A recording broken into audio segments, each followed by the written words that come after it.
Hello all, welcome to Vinod Kumar YouTube channel. In this video I am going to make the chapter number 8 of class 10th. The name of the chapter is The Hack Driver, which is written by Sinclair Lewis. After graduating with honors, I became a junior assistant clerk in a magnificent law firm. I was sent, not to prepare legal briefs, but to serve summons, like a cheap private detective. I had to go to dirty and shadowy corners of the city to seek out my victims. Some of the larger and more self-confident ones even beat me up. I hated this unpleasant work, and the side of city life it revealed to me. I even considered fleeing to my hometown, where I could have been a real lawyer right away, without going through this unpleasant training period. So I rejoiced one day when they sent me out 40 miles in the country, to a town called Pneumonia, to serve summons on a man called Oliver Lutkins. We needed this man as a witness in a law case, and he had ignored all our letters. When I got to Pneumonia, my eager expectations of a sweet and simple country village were severely disappointed. Its streets were rivers of mud, with rows of wooden shops, either painted a sour brown, or bare of any paint at all. The only agreeable sight about the place was the delivery man at the station. He was about 40, red-faced, cheerful, and thick about the middle. His working clothes were dirty and well-worn, and he had a friendly manner. You felt at once that he liked people. I told him, to find a man named Oliver Lutkins. Lutkins? I saw him around here about an hour ago. Hard fellow to catch though, always up to something or other. He's probably trying to start up a poker game in the back of Fritz's shop. I'll tell you, boy, is there any hurry about locating Lutkins? Yes. I want to catch the afternoon train back to the city. I was very important and secret about it. I'll tell you what. I've got a hack. I'll get it out and we can drive around together and find Lutkins. I know most of the places he hangs out. He was so open and friendly that I glowed with the warmth of his affection. I knew, of course, that he wanted the business, but his kindness was real. I was glad the fair money would go to this good fellow. I managed to bargain down to $2 an hour, and then he brought from his house nearby a sort of large black box on wheels. He remarked, "Well, young man, here's the carriage," and his wide smile made me into an old friend. These villagers are so ready to help a stranger. He had already made it his own task to find Oliver Lutkins for me. He said, "I don't want to interfere, young fellow, but my guess is that you want to collect some money from Lutkins. He never pays anybody a cent. He still owes me 50 cents on a poker game I was fool enough to play with him. He's not really bad, but it's hard to make him part with his money.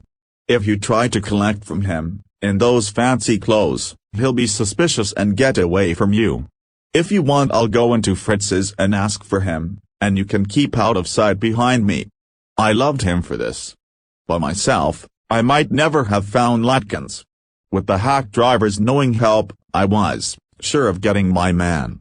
I took him into my confidence and told him that I wanted to serve the summons on Lutkins, that the man had refused to be a witness, when his information would have quickly settled our case.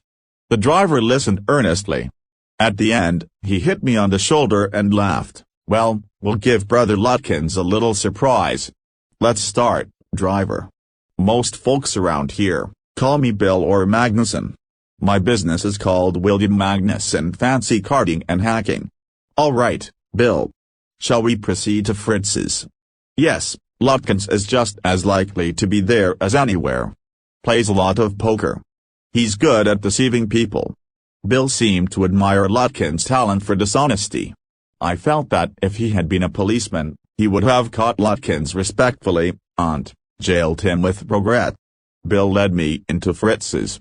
"Have you seen Oliver Lutkins around today?" "Friend of his looking for him," said Bill cheerily.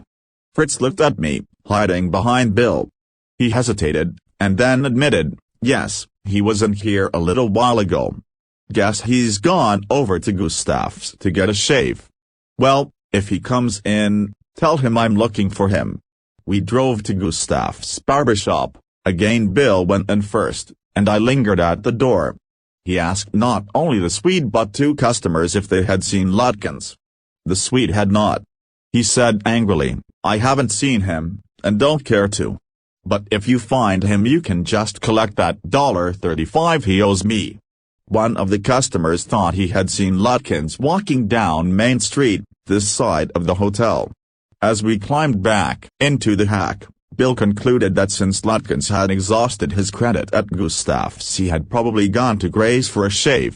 At Gray's barbershop we missed Lutkins by only 5 minutes. He had just left, probably for the pool room. At the pool room it appeared that he had just bought a pack of cigarettes and gone out. So we pursued him, just behind him but never catching him, for an hour, till it was past 1 o'clock. I was hungry. But I had so enjoyed Bill's rough country opinions about his neighbors that I scarcely cared whether I found Lutkins or not. "How about something to eat?" I suggested. "Let's go to a restaurant and I'll buy you lunch." Well, I ought to go home to the wife.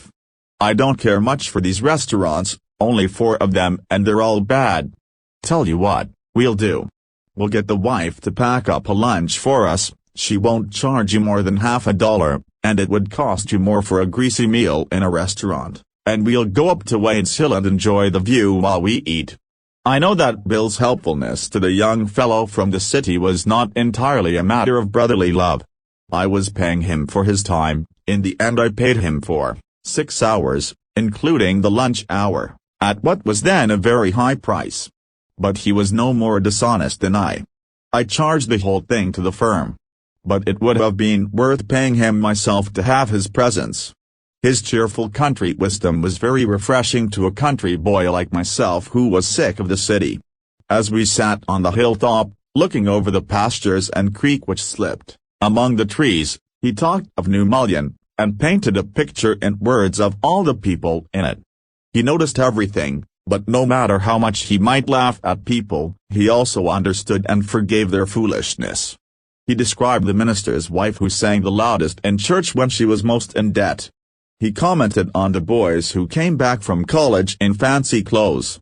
He told about the lawyer whose wife could never succeed in getting him to put on both a collar and a tie on the same day. He made them all live. On that day I came to know Pneumonia better than I did the city, and to love it better.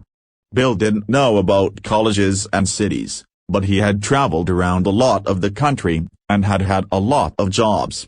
From his adventures he had brought back a philosophy of simplicity and laughter. He strengthened me.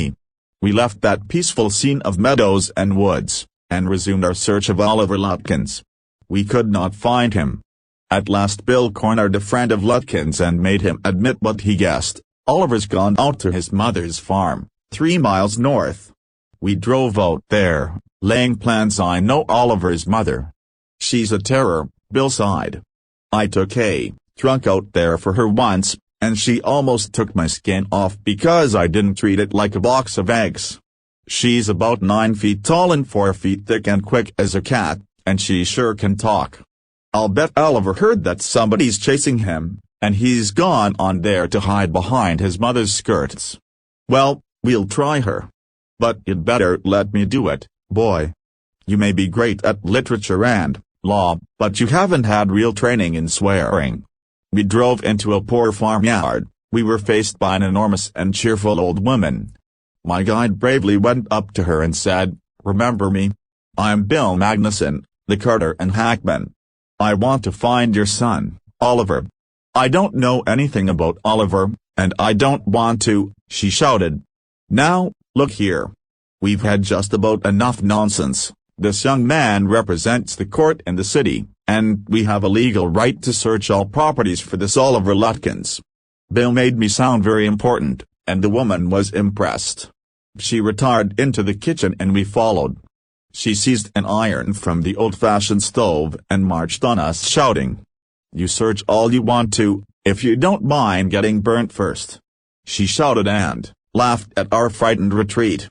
"Let's get out of here." "She'll murder us," Bill whispered. "Outside," he said, "did you see her smile? She was laughing at us." I agreed that it was pretty disrespectful treatment. We did, however, search the house. Since it was only 1 story high, Bill went round it, peering in at all the windows. We examined the barn and stable. We were reasonably certain that Lutkins was not there. It was nearly time for me to catch the afternoon train, and Bill drove me to the station. On the way to the city I worried very little over my failure to find Lutkins. I was too busy thinking about Bill Magnuson. Really, I considered returning to Pneumonia to practice law. If I had found Bill so deep and richly human, might I not grow to love Fritz and Gustav and 100 other slow-spoken, simple, wise neighbors? I pictured an honest and happy life beyond the strict limits of universities and law firms. I was excited. I had found a treasure. I had discovered a new way of life. But if I did not think much about Lutkins, the office did. I found them all upset. Next morning the case was coming up in the court, and they had to have Lutkins. I was a shameful, useless fool. That morning my promising legal career almost came to an end before it had begun. The chief almost murdered me. He hinted that I might do well at digging ditches. I was ordered back to Pneumonia, and with me went a man who had worked with Lutkins. I was rather sorry, because it would prevent my loafing all over again with Bill.